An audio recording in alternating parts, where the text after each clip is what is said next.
জাতীয় সংসদ সদস্য হয়েছেন ইসলামী ছাত্র শিবিরের সাবেক ৭ সভাপতি। জামায়াতে ইসলামীর পক্ষ থেকে ১২ ফেব্রুয়ারি অনুষ্ঠিত সংসদ নির্বাচনে অংশ নিয়ে বিপুল ভোটে বিজয়ী হন তারা। এছাড়া আরও সাবেক ৯ সভাপতি এতে অংশ নিলেও তারা পরাজিত হয়েছেন। তবে দলটি থেকে মোট ৬৮ জন এমপি নির্বাচিত হয়েছেন।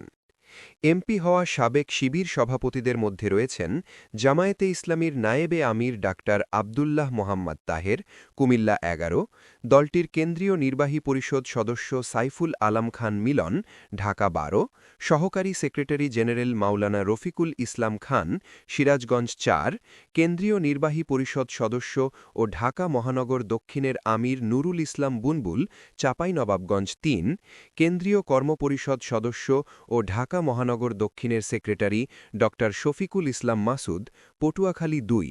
এছাড়া সালাউদ্দিন আইয়ুবী, গাজীপুর ৪, হাফেজ রাশেদুল ইসলাম, শেরপুর ১ এমপি নির্বাচিত হয়েছেন।